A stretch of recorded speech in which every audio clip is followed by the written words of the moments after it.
Magandang hapon sa inyong lahat guys. Muling nagbabala si Ghost Hunter 88 po ngayon. Sa lahat ng makapanood, gusto kong i-share po sa inyo mga idol tungkol po ito sa ipinapaabot sa atin. May nagpaabot sa akin mga idol na sinabi po niya, 88 tama ang hula ng ating kaibigan. Maganda po na ipaabot po ninyo yan.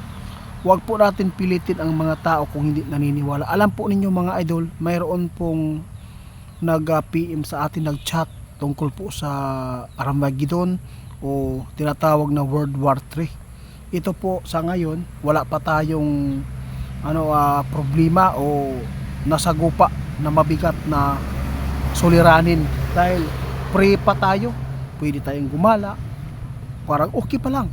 Sa totoo lang mga idol, sabi po ng ating kaibigan na nag-PM sa atin, ipaabot po ninyo itong balita ngayon dahil talagang malapit na ang World War 3.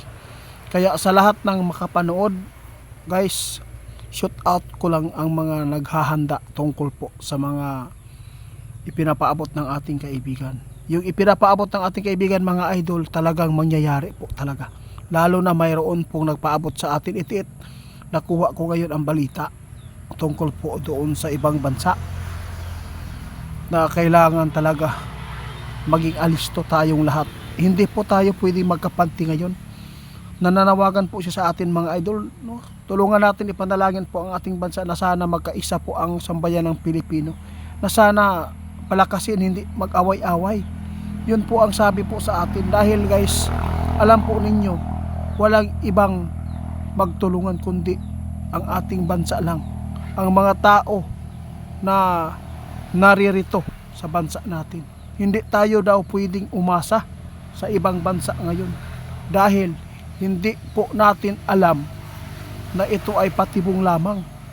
Alam po ninyo, sinabi ng ating kaibigan yung tama na hula ni kaibigan na ang bansa matirang matibay. Yun po ang totoo. Alam po ninyo mga idol kung ano ang mangyayari. Walang iba na pinaka kumpleto na meron ang ating bansa lamang. Kaya ito ay pinag-aagawan.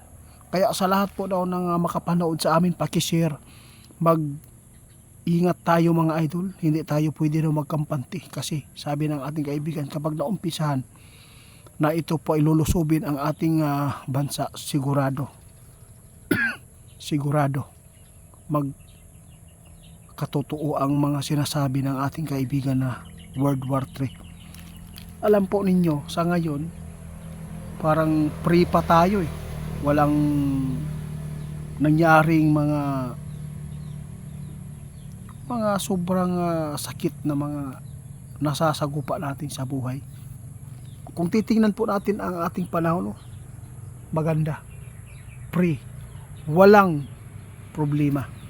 Sa totoo lang mga idol, ipinapahanda tayo ng nagpaabot sa atin. Tungkol po ito sa digmaan dahil mayroon pong nagpaabot ngayon sa kanila na maghanda po daw ng mga pagkain at saka tubig at gamot, lighter, posporo, lahat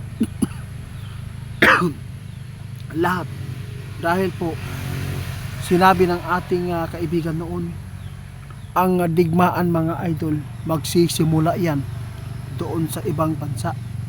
Pagkatapos, pag nangyari po yung digmaan na yan, kung mayroon pong mga bansa na magkampi-kampihan, sigurado isa po tayo dito ang punteryahin. Kaya sa lahat ng makapanood na mga kababayan natin, manalangin tayo mga idol na sana ang ating mga namumuno dito sa ating bansa magkaisa na, dahil hindi ito biro mga idol. Kung ito man po ang ating maranasan ngayon na yung digmaan, sigurado dito lalabas ang mga demonyo mga idol para po magpapakita na sila kung sino man po ang tagilid. Sila po ang magsamantala daw na tutulong para marami silang magiging membro sa kanilang pagka-antikristo. Yun po ang inaabangan pala ngayon ng mga demonyong ito. Kaya sa lahat ng hindi pa aware, dahil po wala pa naman pong nasasagupa natin dito ngayon, kung mayroon man, hindi na partial man lang yan, tulad po ng mga krimen, sakuna, hindi pa talaga totoong yan po ang ipinadanas sa atin na kagipitan sa buhay. Alam po ninyo, ang kagipitan guys, magsimula ito sa digmaan. Yun po, pwedeng mawalan tayo ng source ng mga pagkain, walang koneksyon, walang yung sinasabi po nila mga idol, yung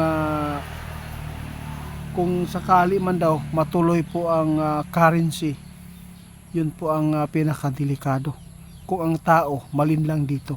Kaya sa lahat ng mga tao ngayon na makapanood sa amin, sa lahat po ng mga OFW, kung saan man kayo ngayon, kung sino makapanood, share niyo po niyo ito mga idol. Kailangan po daw natin ngayon maghanda dahil mayroon pong nagpaabot sa akin. Dapat ko sana daw itong i-post para daw maraming makakarinig nitong ipinapaabot sa atin. Kaya sinishare ko ito. Yung mga hula ng ating kaibigan, mangyayari po talaga yan. Kaya salamat po sa mga nagsuporta sa akin, no? Nasa Amerika po ang iba, na nasa Europe. Kaya pasalamat po ako dahil maraming nag-share tungkol po dito. Hindi po alam ng lahat na ito po ang mangyayari dahil kampante. Kaya salamat po ma'am ha, idol.